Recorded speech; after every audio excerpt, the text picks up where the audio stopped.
በስመ አብ ወወልድ ወመንፈስ ቅዱስ አሐዱ አምላክ አሜን። ጥር 6 በዚህች ቀን የክብር ባለቤት ጌታችን ኢየሱስ ክርስቶስ ወደ ቤተ ግዝረት በመግባት የኦሪትን ሕግ የፈጸመ ልሳነ ዕረፍት ሐዋርያው ጳውሎስ ጌታ ክርስቶስ በሥጋው ግዝረትን ተቀበለ ለአባቶች የተሰጠውን ቃል ኪዳን ይፈጽም ዘንድ ብሎ እንደተናገረ ለብዙዎችም ጌታችን ወደ ቤተ ግዝረት እንዳልገባና እንዳልተገረዘ ይመስላቸው ነበረ። እነርሱ እንዳሰቡት ሆኖ ቢሆን ኑሮ አይሁድ ታላቅ ምክንያትን የሚያገኙ በሆኑ ነበር። ጌታችን ግን የግዝረትን ሕግ ፈጸመ። ለእኛ በግዝረት ፈንታ የክርስትና ጥምቀትን ሰጠን። የፋሲካውንም ቂጣ በላ። በእርሱም ፈንታ ሥጋውና ደሙን ሰጠን። የከበረ ወንጌል 8ኛው ቀን በተፈጸመ ጊዜም ሕፃኑን ሊገርዙት ወሰዱት። ሳትጸንሰው መልአኩ እንዳወጣለት ስሙን ኢየሱስ አሉት እንዳለ ንጽሕት ድንግል እመቤታችን ማርያም ጻድቅ አረጋዊ ዮሴፍን እንደ ሕጉ ልጄን እንዲገርዘውና ስሙንም እንድንሰይመው ብለህ የሆነ ገራዥ ሰው አንጣልኝ አለችው። ዮሴፍም ሂዶ የሚገርዝ ባለሙያ አመጣ። ያ ባለሙያውም ሕፃኑን ጌታችንን ኢየሱስ ክርስቶስን በእናቱ በንጽሕት ድንግል ማርያም ክንድ ላይ አየው። እንደገረዘው ሕፃኑን በጥንቃቄ ያዙት አላቸው። ሕፃን ጌታ ኢየሱስም መልሶ እንዲህ አለው፣ ባለሙያ ገራዥ ሆይ ደሜ ሳይፈስ ትገርዘኝ ዘንድ ትችላለህን? በዚያች ዕለት ካልሆነ በቀር ደሜ አይፈስምና ጎኔን በጦር ሲወጉኝ ያን ጊዜ ውሃና ደም ይፈሳል፣ ለአዳምና ለሚያምኑ ልጆች መድኃኒት ይሆናል። የክብር ባለቤት ጌታችን ኢየሱስ ክርስቶስ የተናገረውን ያ ባለሙያ በሰማ ጊዜ አደነቀ። ዕቃውንም ሰብስቦ ተነስቶ ከሕፃኑ ጌታ እግር በታች ሰገደ። ያን ጊዜ ምላጩ በእጆቹ ላይ ቀልጠው እንደ ውሃ ሆኑ። የከበረች ድንግል እመቤታችንን ማርያምን ከሴቶች ተለይተሽ አንቺ የተባረክሽ ነሽ፣ የማኅፀንሽ ፍሬ የተባረከ ነው። ይህ ልጅሽ ስለ እርሱ ነቢያት ትንቢት የተናገሩለት የሕያው አምላክ ልጅ ነው አላት። ሕፃኑም ለዚያ ባለሙያ ዳግመኛ መልሶ እንዲህ አለው፣ እኔ ነኝ፣ ትገርዘኛለህን ወይስ ተውክ? ወይም የአባቶች አባቶች እንዳደረጉ እኔ ላድርግ? ያም ባለሙያ የአባቶችህ አባቶች እነማን ናቸው አለው። ሕፃን ጌታችንም አብርሃም፣ ይስሐቅ፣ ያዕቆብ የሕዝቡ ሁሉ አባቶች የሆኑ ናቸው። ለእነርሱም ይህ ግዝረት አስቀድሞ ከአባቴ ዘንድ ተሰጣቸው። ባለሙያውም እኔ ካንተ ጋር እነጋገር ዘንድ አልችልም፣ በአንተ ሕልውና መንፈስ ቅዱስ አለና አለው። በዚያንም ጊዜ ሕፃኑ ጌታችን ዓይኖቹን ወደ ሰማይ አቅንቶ አባት ሆይ ለአብርሃም፣ ለይስሐቅ፣ ለያዕቆብ አስቀድሞ ግዝረትን የሰጣቸው ያችን ግዝረት ዛሬ ለእኔ ስጠኝ አለ። ያን ጊዜ ያለ ሰው እጅ በሕፃኑ ሥጋ ላይ ግዝረት ተገለጠች። ድንግልናዋ ሳይለወጥ ከድንግል ማኅፀን እንደ መውጣቱ የጌታችን ግዝረቱ የማይመረመር ሆነ። እንዲሁ ወደ ሐዋርያት በተዘጋ አዳራሽ መግባቱና መምጣቱ እንደማይመረመር እንዲሁ እንደፈቀደ ከረቀቀ ጥበቡ ችሎታውን በመገረዝ ከሥጋው ምንም ሳይቆረጥ ገለጠ። አዳምንና ልጆቹን ያድናቸው ዘንድ በፈቃዱ ከጎኑ በመስቀል ላይ የሚፈሰው ደምና ውሃ ካልሆነ በቀር ብዙም የሆነ ጥቂት ሊሆን አይችልም። እርሱ በፈቃዱ ሕጉ እንዲፈጸም አስቀድሞ አዘዘ እንጂ። ያም ባለሙያው ገራዥ ይህንን ተአምር ባየ ጊዜ የሕፃኑን ነገር በሰማ ጊዜ እጅግ አደነቀ። የክብር ባለቤት ከሆነ ከጌታችን ኢየሱስ ክርስቶስ እግር በታች 3 ጊዜ ሰገደና በእውነት አንተ የእግዚአብሔር ልጅ የእስራኤልም ንጉሥ ነህ አለው።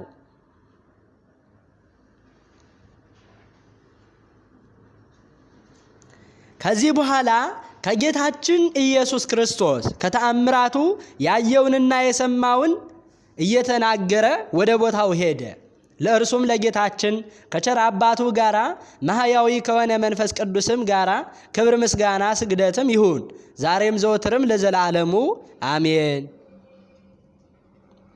በዚህችም ቀን ዳግመኛ የአባቶቻችን የኖህ የእረፍቱ መታሰቢያ ነው። እርሱም ከአባታችን አዳም 10ኛ ትውልድ ነው። እርሱም ከታናሽነቱ ጀምሮ ኃጢአት እንደሚበዛ ክፋትም እንደሚመላ ደጋጎች እንደሚያነሱ ሥጋ የለበሰ ሁሉ በጥፋት ውሃ እንደሚደመሰስ አምላካዊ ምስጢርን የሚያይ ሆነ። ስለዚህም ፊቱ የተቋጠረ ሆኖ ፈጽሞ ያለቅስ ነበረ። 500 ዓመትም ድንግልናውን ጠብቆ በእግዚአብሔር ትእዛዝ ለአባታችን አዳም ሥጋ ሲያገለግል ኖረ። ከዚህ በኋላ ሚስት እንዲያገባ ጌታ አዘዘው። ሥጋ የለበሰ ሁሉ እንደሚደመሰስ ከእርሱ ዘር በቀር የሚተርፍ እንደሌለ ነገረው። የአቡዚር ልጅ የሆነ ሃይከል የምትባል ሴት አገባ። ወደ እርሷም 3 ጊዜ ገባ። ሴምን፣ ካምን፣ ያፌትን ወለዳቸው። ከዚህ በኋላ እግዚአብሔር ኖህን እንዲህ አለው፣ ከዚህ ከደብረ ቅዱስ እንጨቶችን ቁረጥ፣ 4 ማዕዘን አድርገህ ለአንተ መርከብን ሥራ፣ ውጭዋና ውስጧንም የዶሮ ማርና ሙጫ ለቅልቃት አለው። አቆልቋዩዋን 300 ወርዷን 50 ቁመቷን 30 ክንድ አድርገህ ስራት አለው። ለዚያችም መርከብ መስኮት አውጣላት። አንዲት ክንድ ስትቀር ለመጨረስም በደረሰች ጊዜ በዚያ የጎን ደጃፍ አውጣላት። የደራሽነቷ እርከንን ስራላት። 3 ክፍል አድርገህ ስራት። የመጀመሪያው ክፍል ለአራዊትና ለእንስሳ ይሁን። ሁለተኛው ክፍል ለአይዋፍና ለተንቀሳቃሽ ሁሉ ይሁን። ሶስተኛው ክፍል ለአንተና ለልጆችህ ከሚስቶቻቸው ጋር ይሁን። ሁለተኛም እንዲህ አለው፣ ከሚመግቧቸው መብሎች ሁሉ አስገባ፣ በአንተ ዘንድ አኑር። ለአንተ ለአውሬዎችም ለእንስሶችም ሁሉ ምግብ ይሆንልሃል። ከዚያ በኋላ ኖህ ርዝመቱ 3 ክንድ ጎኑ 1 ክንድ ተኩል የሆነ የእንጨት ደወል 3 ጊዜ የሚደውልበትን ሰራ። በመጀመሪያ የሰራ እንዲሰበሰቡ፣ ሁለተኛው ለመብል ሲሆን ሶስተኛው ለእረፍት ነው። ከጥፋት ውሃ ስለመዳን መርከብን ሲሰራ የቃየልን ልጆች ኖህን አይተው ዘበቱበት፣ እንዲህ አሉት፣ ይህ ሽማግሌ አብዷል። ውሃዎች ወደ ተራሮች ራስ ይወጣሉ እንዴት ይለናል? ከዚህም በኋላ ኖህ የአባታችን የአዳምን ሥጋ ወሰደ። ሴም ወርቁን፣ ካም ከርቤውን፣ ያፌት ዕጣኑን ወስደው ወደ መርከብ አስገቡት። ኖህም ወደ መርከብ ገባ። ሚስቱ፣ ልጆቹና የልጆቹ ሚስቶች ከጥፋት ውሃ ለመዳን ከእርሱ ጋር ገቡ። የንጹሐን እንስሳትና አይዋፍ ተባትና እንስት 7 ንጹሐን ካልሆኑ እንስሳትም 2 ሴትና ወንድ አስገባ። በዚያች ቀን ምንጮች ሁሉ ተነደሉ፣ የሰማይ መስኮት ተከፈተ። በምድር ላይ 40 ቀን 40 ሌሊት ዝናም ሆነ። ውሃም መልቶ መርከቢቱን አንሳፈፋት፣ ምድርንም ለቀቀች። ውሃውን በምድር ላይ እጅግ በዛ፣ ከሰማይ በታች ያሉትን ረጃጅም ተራሮች ሸፈነ። ውሃውም በላያቸው 15 ክንድ ያህል ከፍ ከፍ አለ። ሥጋ የለበሰ ሁሉ ከአይዋፍ ከእንስሳ ከምድር አራዊት ሁሉ በምድር የሚኖርና ሰውም ሁሉ ሞተ። ውሃውም በምድር ላይ 150 ቀን አየለ። እግዚአብሔርም ኖህን አሰበው፣ ከእርሱ ጋር በመርከብ ውስጥ ያሉትን እንስሶች ሁሉ ነፋስንም በምድር ላይ አወጣ። ውሃውም ጎደለ፣ የቀላይ ምንጮች ተደፈኑ፣ የሰማይ መስኮት ተዘጋ፣ ከሰማይ የሚወርደውም ዝናብ ቆመ። ውሃውም እያለቀ ከምድር ይሸሽ ጀመረ። ከ150 ቀንም በኋላ ውሃው ጎደለ። መርከቢቱም በ7ኛው ቀን በ12ኛው ቀን በ17ኛውም ሰርቀ ሌሊት በአራራት ተራራ ላይ አረፈች። ውሃው እስከ 10ኛው ቀን ይደርስ ድረስ እየጎደለ ይሄድ ነበረ። 11 ወርም በሆነ ጊዜ ከወሩ በመጀመሪያው ቀን የተራሮች ራሶቻቸው ታዩ። ከ40 ቀን በኋላ ኖህ የሰራውን የመርከቧን መስኮት ከፍቶ ውሃው በምድር ላይ ጎድሎ እንደሆነ ያይ ዘንድ ቁራን ላከው። ሄደ፣ ግን ውሃው ከምድር እስከ አለቀ ድረስ አልተመለሰም። ከእርሱ ቀጥሎ ውሃው ከምድር ላይ ጎድሎ እንደሆነ ታይ ዘንድ ርግብን ላካት። ርግብም የምታርፍበት ቦታ አላገኘችም። ወደ እርሱ ወደ መርከቡም ተመለሰች፣ ውሃው በምድር ላይ ነበርና እጁን ዘርግቶ ወደ እርሱ በመርከብ አስገባት። 7 ቀንም ቆይቶ ዳግመኛ ምድርን ታይ ዘንድ ርግብን ላካት። ርግብም በማታ ጊዜ ወደ እርሱ ተመለሰች፣ በአፏም የዘይት ቅጠል ይዛ ነበረ። ኖህም ውሃው ከምድር ላይ እንደጎደለ አወቀ። 7 ቀንም ቆይቶ ዳግመኛ ርግብን ላካት። ደግማ ወደ እርሱ አልተመለሰችም። የኖህም ዕድሜ 601 ዓመት በሆነ ጊዜ በመጀመሪያው የወሩም መባቻ ውሃው ከምድር ላይ ተቋረጠ። ኖህም የሰራውን የመርከብ ድፍነት ገለጠ።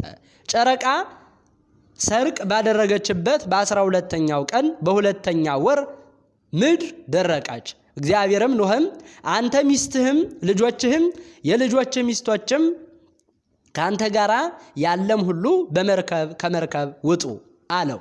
ኖህም ወጣ፣ ሚስቱ ልጆቹም የልጆቹም ሚስቶችም ከእርሱ ጋራ እንስሳቱም ሁሉ ወጡ። ኖህም ለእግዚአብሔር መሠዊያን ሠራ። ከእንስሳት ከአይዋፍ ንጹሕ የሆነ ሁሉ በመሠዊያው ላይ መሥዋዕትን አቀረበ። እግዚአብሔርም መልካም መዓዛን አሸተተ። እግዚአብሔርም እንዲህ አለ፣ ስለ ሰው ክፋት ምድርን ሁለተኛ እንዳላጠፋ ተናገርኩ። በሰዎች ልቦና ክፋት ከሕፃንነታቸው ጀምሮ ሁልጊዜ ጸንቶ ኑሯልና ከዚህ በፊት እንዳደረግኩት ሥጋ የለበሰውን በሕይወት ያለውን ሁሉ ዳግመኛ አላጠፋም። ምድር ጸንታ በምትኖርበት ዘመን ሁሉ ዘር፣ መከር፣ ቅዝቃዜና ሙቀት፣ በጋና ክረምት፣ መዓልትና ሌሊት አይቋረጥም። እግዚአብሔር ኖህንና ልጆቹን ባረካቸው፣ እንዲህ አላቸው፣ ብዙ ተባዙ፣ ምድርንም ምሏት፣ ግዟት፣ ከእናንተ ጋር ኪዳኔን አጸናለሁ። ከእንግዲህ ወዲህ ሥጋ የለበሰ ሁሉ በጥፋት ውሃ አይሞትም። በእናንተና በእኔ መካከል በምድርም መካከል ለመሐላዬ ምልክት አድርጌ ቀስቴን በደመና ውስጥ አኖራለሁ። ከጥፋትም በኋላ ኖህ ምድርን ይቆፍራት ያርሳትም ጀመረ። የወይን ተክልን ተከለ። ወይን ጠጥቶም ሰክሮ በድንኳን ውስጥ ተራቁቶ የከነዓን አባት ካም የአባታቸውን ርቃን አይቶ ሳቀ። ወደ ውጭ ወጥቶም ለሁለቱ ወንድሞቹ ነገራቸው። ያፌትና ሴም ልብስ ወስደው ሁለቱን በትከሻቸው ላይ አድርገው የኋሊት ወስደው የአባታቸውን ርቃን ሸፈኑ። ፊታቸውን ወደ ኋላ አዞሩ፣ የአባታቸውን ርቃን አላዩም። ኖህም ከወይኑ ስካር በነቃ ጊዜ ታናሹ ልጅ ያደረገበትን ሁሉ አወቀ። ኖህም እንዲህ አለ፣ ከነዓን የተረገመ ይሁን፣ ለወንድሞቹም ተገዢ አገልጋይ ይሁን። የሴም ፈጣሪ እግዚአብሔርም ይመስገን። እግዚአብሔርም የያፌትን አገር ያስፋ፣ በሴም ቤትም ይደር፣ ከነዓን አገልጋይ ይሁን። ኖህም ከጥፋት ውሃ በኋላ 350 ዓመት ኖረ። የኖህም መላ ዕድሜው 950 ሆነ። በሰላምም አረፈ። ለእግዚአብሔር ምስጋና ይሁን፣ እኛንም በጸሎቱ ይማረን፣ በረከቱ ከኛ ጋር ትኑር ለዘላለሙ በእውነት አሜን። በዚህችም ዕለት ነቢዩ ኤልያስ በሕይወት ሳለ በሥጋ በእሳት ሰረገላ ወደ ሰማይ ያረገበት የመታሰቢያው ቀን ሆነ። ለፈጣሪው ቀናተኛ የሆነ የዚህም ነቢይ በንጉሡ በአክዓብና አጸያፊ በሆነች በሚስቱ በኤልዛቤል ስለ ክፉ ስራቸው ሰውነቱ በየዕለቱ ትደክም ነበረ። ከዚያ በኋላ መንፈሱ ተበሳጨ። አክዓብንም በእንደዚህ ዓመታት ከአፌ ቃል በቀር ዝናብና ጠል እንዳይወርድ በፊቱ የቆምኩ የእስራኤልና የመላእክት ፈጣሪ እግዚአብሔር ሕያው ነው አለ። የእግዚአብሔር ቃል ወደ ቴዎብያዊ ወደ ኤልያስ መጥቶ ከዚህ ቦታ ወደ ምስራቅ ሂድ፣ በዮርዳኖስ አውራጃ ባለች በኮራት ከዚያ ወንዝ ተሰወር፣ ከዚያም ወንዝ ውሃን ጠጣ፣ በዚያም ይመግቡ ዘንድ ቁራዎችን አዛቸዋለሁ አለው። ኤልያስም እግዚአብሔር እንዳዘዘው አደረገ። ሂዶም በዮርዳኖስ አንጻር ባለ በኮራት ወንዝ ተቀመጠ።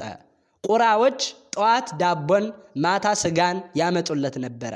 ከዚያም ወንዝ ውሃን ይጠጣል። ከብዙ ወራትም በኋላ ያ ወንዝ ደረቀ፣ ዝናብም በምድር ላይ አልዘነበም። የእግዚአብሔር ቃል ወደ ኤልያስ መጣ።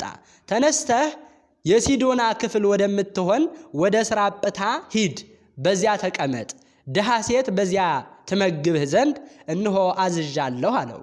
ተነስቶ ወደ ስራጵታ ሂዶ በዚያ አገር በአደባባይ መግቢያ ሲደርስ በዚያ እንጨት ስትለቅም አንዲት ድሃ ሴትን አገኘ። ኤልያስ በኋላዋ ቆሞ ጠርቶ ጥቂት ውሃ በማሰሮ አምጪልኝ ልጠጣ አላት። እሷም ልታመጣ ሄደች። ዳግመኛ ከኋላዋ ጠርቶ እግረ መንገድሽን በእጅሽ ቁራሽ እንጀራን አምጪልኝ አላት።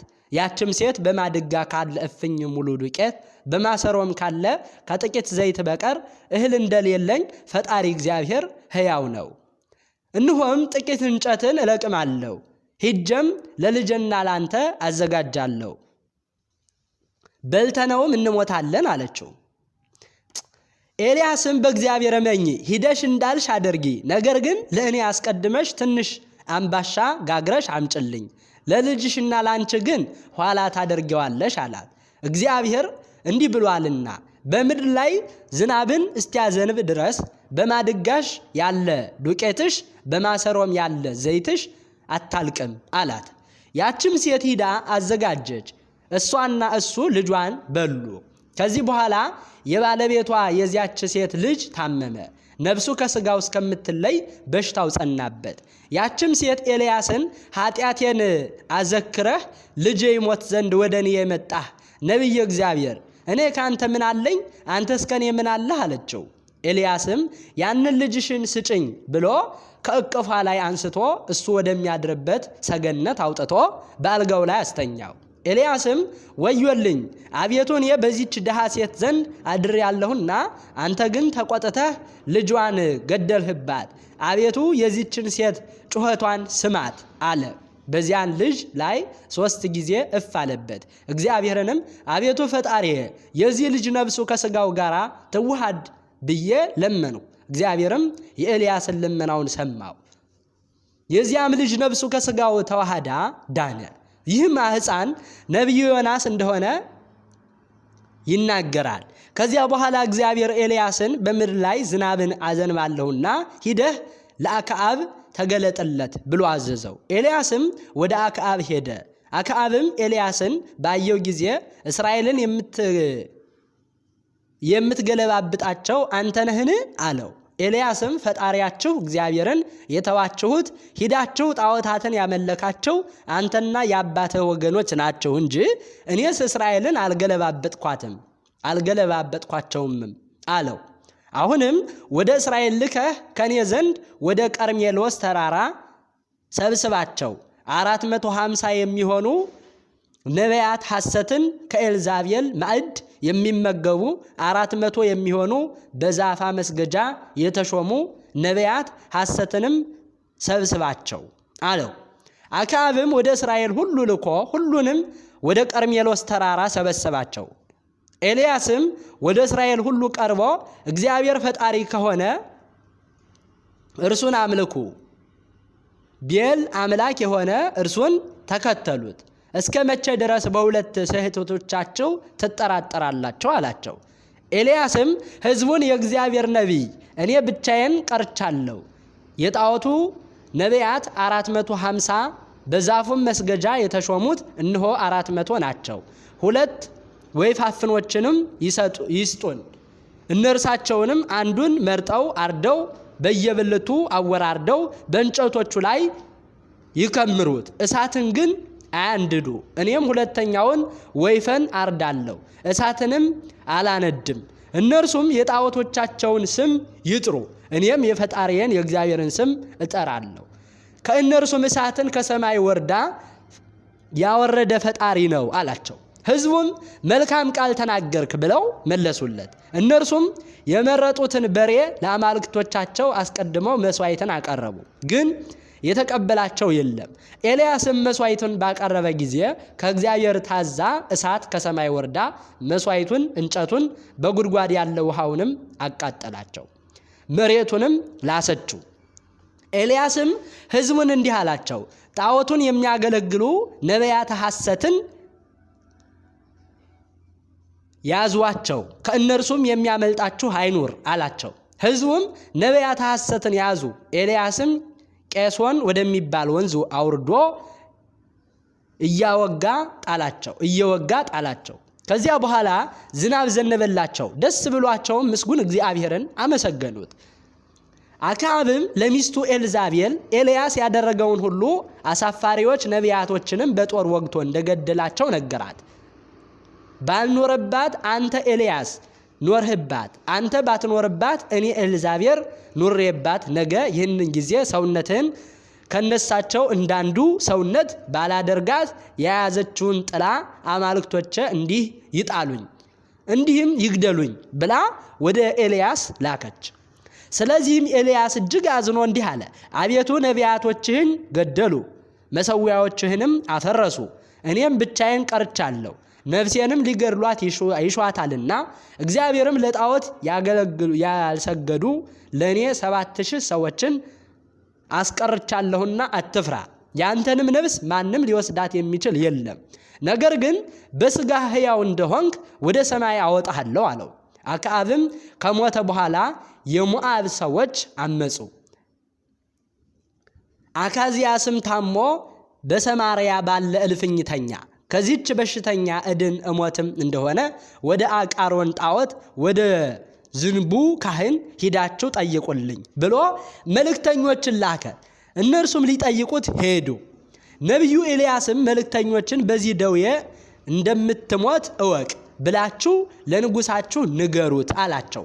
ንጉሱም ኤልያስ እንደሆነ አውቆ ይጠሩት ዘንድ ከ50 ወታደሮች ጋር የ50 አለቃውን ላከ። ሂደውም በተራራው ላይ ተቀምጦ አገኙት። አለቃውም ነቢየ እግዚአብሔር ሆይ ንጉሥ ይጠራሃል፣ ፈጥነህ ውረድና ና አለው። ኤልያስም የእግዚአብሔር ነቢይ ከሆንኩ እሳት ከሰማይ ወርዳ አንተንና ወገኖችህን ታቃጥላችሁ አለው። እሳትም ወርዳ እነርሱንና 50ውን ወታደሮች አቃጠለቻቸው። ንጉሱም ዳግመኛ ከአለቃቸው ጋር 50 ሰዎችን ወደ እርሱ ላከ። አለቃቸውም የእግዚአብሔር ነቢይ ሆይ ንጉሥ ይጠራሃልና ፈጥነህ ውረድ አለው። ኤልያስም እኔ የእግዚአብሔር ነቢይ ከሆንኩ እሳት ከሰማይ ወርዳ ታቃጥልህ፣ ካንተ ጋር ያሉትን 50ውንም አለው። እሳትም ከሰማይ ወርዳ አቃጠለቻቸው። ከዚህ በኋላ ንጉሱ 3ኛ ከ50 አለቃ ላከ። እርሱ ግን ወደ ነቢዩ ኤልያስ በትህትና መጥቶ ሰገደለት። የእግዚአብሔር ነቢይ ሆይ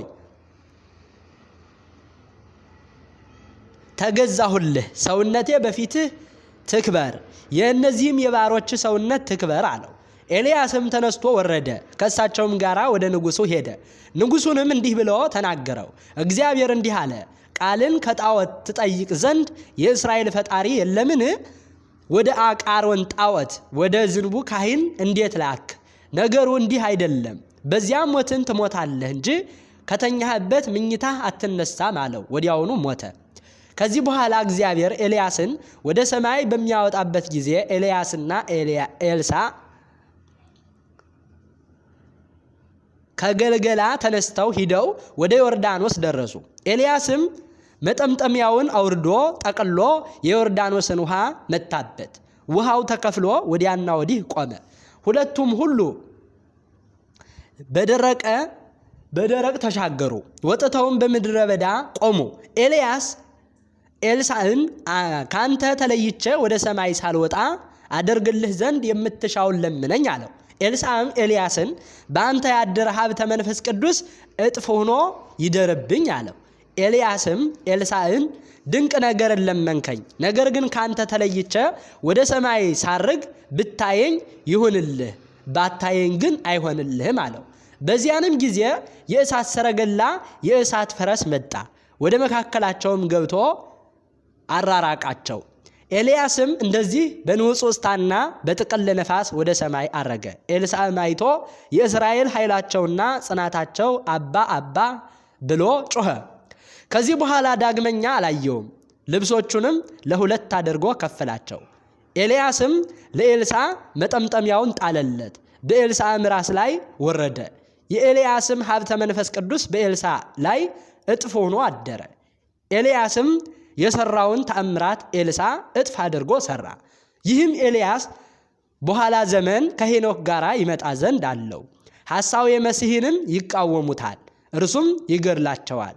በድናቸውም በአደባባይ ተጥሎ 3 መዓልት 3 ሌሊት ይቆያል። ከዚያ በኋላ ይነሳሉ፣ የሙታን ትንሣኤም ይሆናል። ይህም ኤልያስ እውነተኛ ነቢይ አስቀድሞ የነበረ በኋላም የሚገለጽ ነው። በብሉይ ዘመንም ኑረው በበረሃ ውስጥ ነበረ። ለእግዚአብሔር ምስጋና ይሁን። እኛንም በዚህ ነቢዩ ኤልያስ ጸሎት ይማረን፣ በረከቱ ከኛ ጋር ትኑር ለዘላለሙ በእውነት አሜን። በዚህችም ዕለት የከበረ አባት አባ የእስክንድርያ ሀገር ሊቀ ጳጳሳት ወርክያኖስ አረፈ። እርሱም ለአባቶች ሊቃነ ጳጳሳት 8ኛ ነው። ይህም አባት የክብር ባለቤት ጌታችን ክርስቶስ ካረገ በኋላ በ100 ዓመት ከኢየሩሳሌም ጥፋት በኋላ በ30 ዓመት ሊቀ ጵጵስና ተሾመ። ሕዝቡንም እያስተማረና በቀናች ሃይማኖት እያጸና 9 ዓመት ኖረ።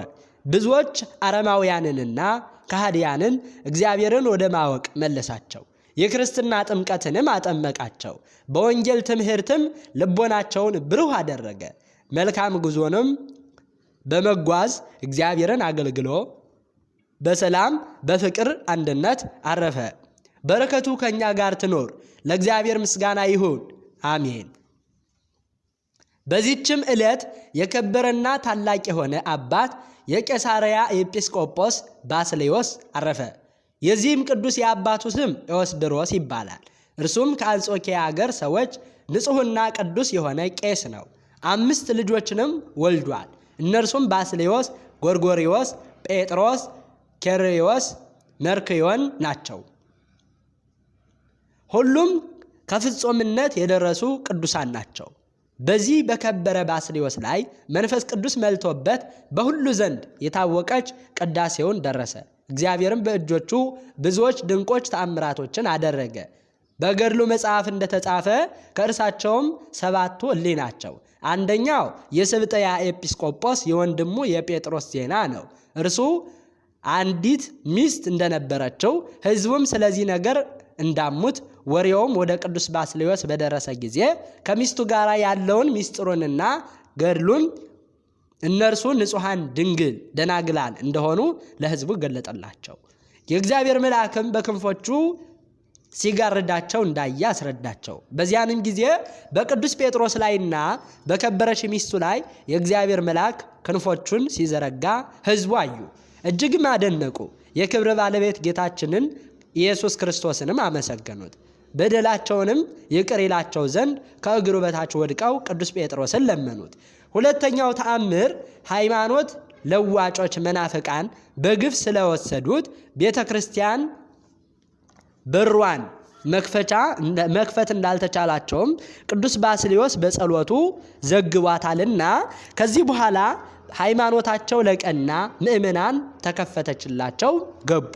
ሶስተኛው የቅዱስ ኤፍሬም ዜና ነው። ከምድር እስከ ሰማይ የሚደርስ የብርሃን ምሰሶ ባየ ጊዜ ይህ የቄሳርያ ሊቀ ጳጳሳት ባስልዮስ ነው የሚል ቃልን ሰማ። ቅዱስ ኤፍሬምም ወደ ቄሳርያ በደረሰ ጊዜ የቅዱስ ባስልዮስን ደግነቱንና ትሩፋቱን አየ። ከእነርሱም ዲቁና ደግሞ ቅስና ተሾመ። በቅዱስ ኤፍሬም ላይም ቅዱስ ባስልዮስ ጸልዮ በዮናኒ ቋንቋ እንዲናገር አደረገው። አራተኛ ተአምር ስለ ሥራው ሁሉ የሚቆጥር ጠንቋይ ከቶ በአቆጣጠሩ የማይሳሳት ቅዱስ ባስልዮስም በታመመ ጊዜ የሚሞትበት ጊዜ አውቆ ይህን ጠንቋይ ጠርቶ መቼ ሞታለሁ አለው። ጠንቋዩም ማታ ነፍስህ ከሥጋ ትለያለች አለው።